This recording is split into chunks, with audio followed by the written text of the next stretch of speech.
শহরের প্রান্তে কোলাহল মুখর থাকলেও এই গলিটি ছিল নীরবতার আশ্রয়। চারপাশের ছায়াগুলি নাচত, জেন অমীমাংসিত স্বপ্নের গল্প ফিসফিস করত। এক তরুণ দরজার সামনে দাঁড়িয়েছিল, বিস্ময়ে ভরা চোখে। তার ভেতরে এক অদম্য তাগিদ কাজ করছিল, উত্তরের খোঁজ। কি আছে এই দরজার ওপারে? তার হৃদস্পন্দন জোরালো হচ্ছিল।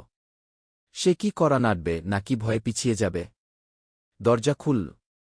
সেখানে দাঁড়িয়েছিলেন এক নারী, জেন মহাবিশ্বেরই এক অংশ। তার চাহনিতে ছিল গভীরতা, যা সংশয় ভেদ করে, ভয়কে আমন্ত্রণ জানাত। তার চোখের গভীরে তরুণটি নিজেরই এক অংশকে খুঁজে পেল, তার সংগ্রাম, স্বপ্ন আর প্রত্যাশার ভার। মনে সংশয় উঠল ঢেউয়ের মতো। সে কি সত্যিই নিজের আত্মার জটিল গোলকধাঁধায় প্রবেশ করতে পারবে? নারীটি মৃদুস্বরে বললেন, তোমার যা জানা প্রয়োজন তা তোমার ভেতরেই আছে গি।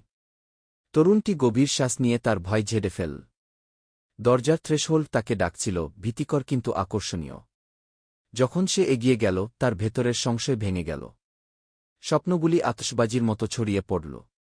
কোনো সম্পদ নয়, বরং সে খুঁজে পেল তার নিজের প্রতিচ্ছবি, এক হৃদয়, যা তার যাত্রার গল্পকে প্রকাশ করছিল।